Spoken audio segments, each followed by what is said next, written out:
Hello! Here is the tale of the Elves and the Shoemaker. Once upon a time there lived a shoemaker and his wife. The man was a good shoemaker and he worked hard, yet he and his wife were very poor. As time went on, they grew poorer and poorer. At last the day came when the shoemaker had left only enough leather to make one pair of shoes.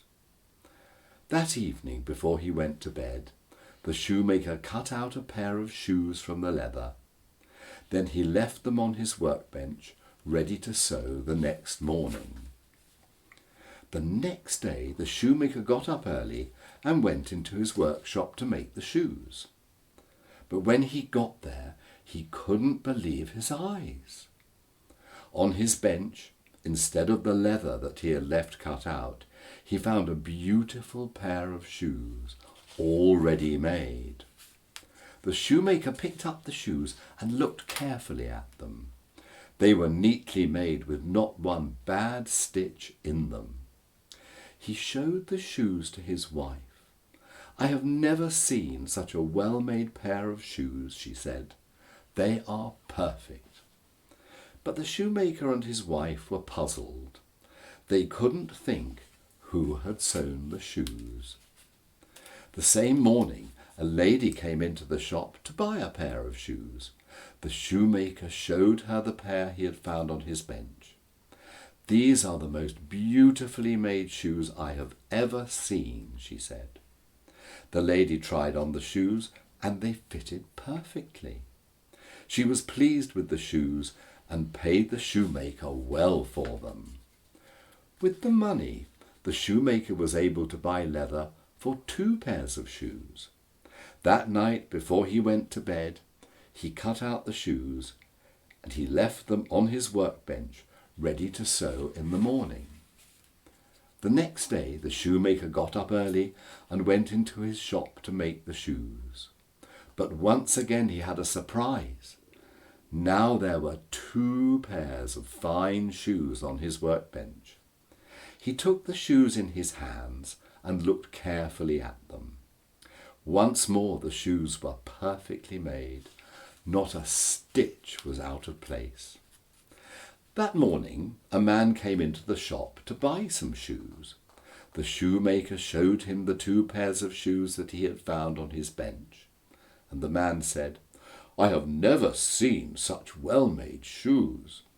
He was so pleased with them that he bought both pairs of shoes and he paid the shoemaker twice the usual price. And so it went on every night. The shoemaker cut out some shoes and left them on his workbench.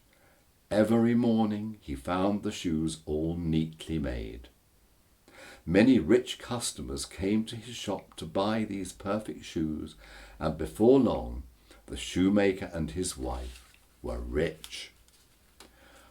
One evening, not long before Christmas, the shoemaker and his wife sat eating dinner. "We still do not know who sews the shoes for us," the shoemaker said. "Shall we stay up tonight to see who has been helping us?" His wife thought that this was a very good idea, so she lit a candle and they went into the workshop. The shoemaker and his wife hid in a corner of the room and waited quietly. For a long time, nothing happened. Then, just as the clock struck 12, the door of the workshop opened, and in ran 2 little elves, dressed in rags. The elves jumped onto the workbench and took up the shoes that were cut out. They began to stitch and sew and hammer. They worked so neatly and so quickly that the shoemaker could hardly believe his eyes. The elves worked without stopping until all the shoes were finished, and then they ran quickly away. At breakfast the next morning, the shoemaker asked his wife, "How can we thank these little elves who have made us so rich and so happy?" "I know what we can do," said his wife. we can make them new clothes and shoes. Their own clothes are ragged and their feet are bare." During the evenings that followed, the shoemaker and his wife began to make new clothes for the elves. The shoemaker chose the softest leather he could find. He cut out 2 of the tiniest pairs of shoes you have ever seen. Then he stitched the shoes as carefully as he could. The shoemaker's wife cut out 2 white shirts, 2 small green jackets, and 2 pairs of trousers to match. She sewed them with tiny stitches. She made 2 little caps, each with a feather in it. She also knitted 2 pairs of little white stockings. By Christmas Eve, the tiny clothes and shoes were finished. The shoemaker cleared the leather and tools from his workbench.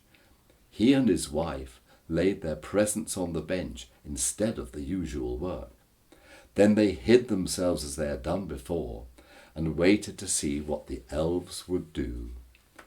Just as the clock struck 12, the door opened quietly as before. The 2 elves came running in.